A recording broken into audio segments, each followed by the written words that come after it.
말씀과 함께하는 하나님의 행복의 소리.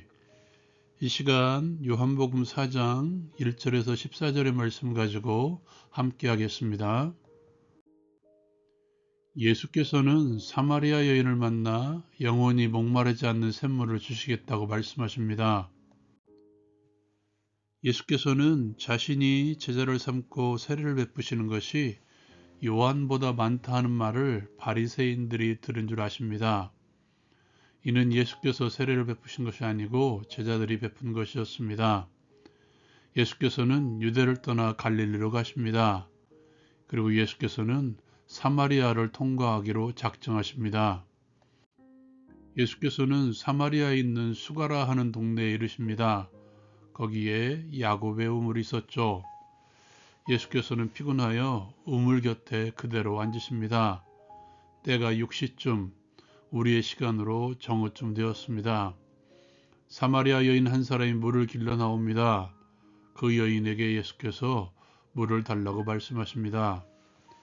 예수의 제자들은 먹을 것을 사러 동네에 들어갔기 때문이죠. 여인이 말합니다. 당신은 유대인으로서 어찌 사마리아 여자인 내게 물을 달라고 하십니까? 그 이유는 유대인이 사마리아인과 상종하지 않기 때문이었습니다. 예수께서는 대답하십니다. 내가 만일 하나님의 선물과 또 내게 물을 달라 하는 이가 누구인 줄 알았더라면 내가 그에게 구하였을 것이요 그가 생수를 내게 주었으리라. 여자가 다시 말합니다. 주여, 물 기를 그릇도 없고 이 우물은 깊은데 어디서 당신이 그 생수를 얻겠사옵니까? 우리 조상 야곱이 이 우물을 우리에게 주셨고 또 여기서 자기와 자기 아들들과 짐승이 다 마셨는데 당신이 야곱보다 더 크니까. 예수께서 대답하십니다. 이 물을 마시는 자마다 다시 목마르려니와 내가 주는 물을 마시는 자는 영원히 목마르지 아니하리니 내가 주는 물은 그 속에서 영생하도록 솟아나는 샘물이 되리라. 적용을 위해 함께 나누기를 원합니다. 이 시간에는 한 사람을 향한 예수님의 마음에 대해서 함께 나누기를 원합니다. 이제 점점 예수님에게로 몰려드는 사람들, 어쩌면 이로 인해 바리새인들이 질투하지 않았을까요? 예수님께서는 그들을 피하여 가시는 것처럼 갈릴리로 가십니다.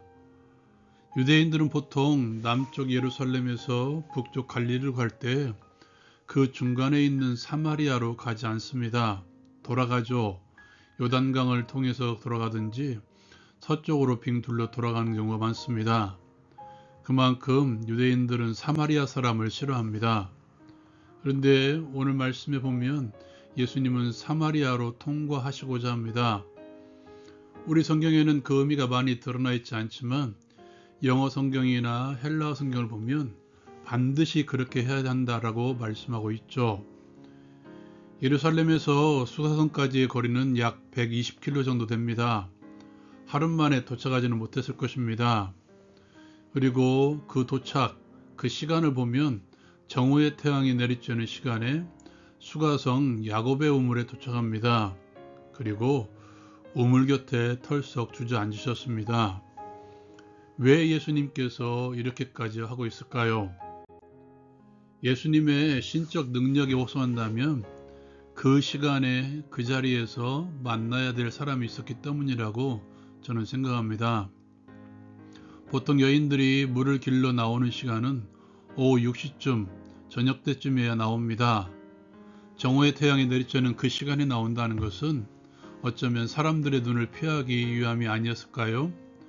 사람들의 눈을 피하여 나와야 되는 사람, 아니 그 여인을 만나기 위한 예수님의 행보였죠. 다른 사람과 상종하지 않고 다른 사람도 상종하지 않는 그 사람, 그 여인, 어쩌면 다른 사람들의 눈을 피할 정도로 뭔가 있는 여인을 만나시기 위해서 예수님은 반드시 그 길을 통과하셨던 것입니다. 그리고 먼저 물을 달라 손을 내밀고 계시죠. 하나님의 사랑은 항상 우리에게 먼저 오셨습니다. 말씀이 육신이 되어 먼저 우리에게 찾아오셨습니다. 생명의 빛 되신 예수께서 먼저 어둠 가운데 빛을 비추셨습니다. 그럼에도 불구하고 어둠이 빛으로 나오지 않은 것이죠. 아브라함을 먼저 찾아오셨던 하나님, 이처럼 사마리아 여인에게 먼저 찾아가셨던 예수님, 오늘날을 살아가는 우리에게도 동일하게 먼저 다가오셨습니다. 주께서는 그렇게 나를 불러주셨고 여러분을 불러주셨습니다. 이것은 은혜의 도식도 마찬가지라고 생각합니다. 우리는 꼭 내가 무엇을 먼저 해야만 하나님의 은혜를 받을 수 있다고 강조하고 있습니다. 제가 생각하기에는 하나님께서 먼저 은혜를 부어주시고 그 은혜에 반응하기를 원하시는 것 같습니다. 이것을 이렇게 오해하지 마십시오. 그렇다면 기도할 필요가 없을 것 아닌가? 하나님께 헌신할 필요, 순종할 필요가 뭐가 있겠는가? 이것은 또 다른 나눔이 필요한데요. 우리의 신앙의 행위는 살기 위함이며 감사의 표시이죠. 기억하십시오. 우리에게 먼저 다가오셔서 나를 구원하시고 또로 은혜를 부어주시는 하나님이십니다. 이제 우리의 차례입니다. 그 은혜에 반응하십시오. 어떤 방법으로든 먼저 다가와 은혜의 손을 내미시는 주님의 손, 이제는 반응의 손을 내밀 차례입니다. 주께서 먼저 내미신 은혜의 손을 잡을 때 우리는 목마르지 않는 샘물을 마실 수 있게 될 것입니다. 오늘 말씀에서도 여인에게 물을 달라고 먼저 말씀하시는 예수님, 예수께서는 그렇게 먼저 찾아오셨습니다. 여인은 어찌 유대인으로서 나에게 물을 달라 하시며 하고 민족적인 앙금을 말하고 있습니다. 예수께서는 내가 누구인 줄 알았더라면 그에게 구했을 것이다. 그리고 나는 그에게 생수를 주었을 것이다. 여러분, 예수님께서는 어떤 분이십니까? 우리가 지금까지 묵상했던 요한복음의 예수님의 모습은 차치하고서라도 오늘 주님께서 당신에 대해서 뭐라고 말씀하고 계십니까? 영생하도록 솟아나는 샘물을 주시는 분이십니다. 그리고 영원히 목마르지 않는 물을 주시는 분이십니다. 우리에게도 마찬가지입니다. 우리에게 영생을 부여하시며 또한 우리의 갈증을 해결해 주시는 분이십니다. 삶의 갈증들이 얼마나 많이 있습니까? 나를 힘들게 하는 많은 일들, 나를 목마르게 하는 많은 상황들, 또한 내 영혼의 갈증, 내 마음의 무수한 갈증들, 무엇으로 해결할 수 있겠습니까? 또한 뭔가 내 스스로 해결했다고 해서 사라지지 않는 갈등들이 또 찾아오죠. 그리고 그것과 씨름하는 우리의 모습들, 그것이 반복되다 보면 우리의 삶의 평강이, 위로와 기쁨이 없어질 것입니다. 여러분 기억하십시오. 예수만이 그 갈증을 해결할 수 있는 열쇠입니다. 우리의 무거운 짐을 함께 짊어지시는 분이시며 우리의 염려를 돌보시는 분이십니다. 또한 무엇보다도 우리에게 자족하는 마음을 주시는 분이십니다.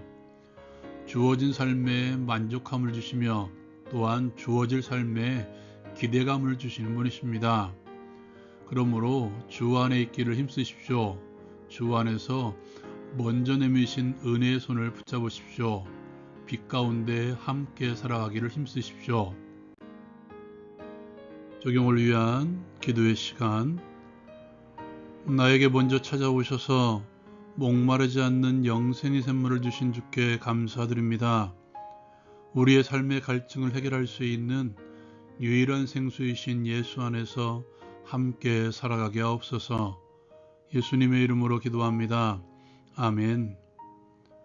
주 안에서 영적, 육적 갈증을 해소하십시오. 주의 평강이 임할 것입니다. 라온 큐티 마칩니다.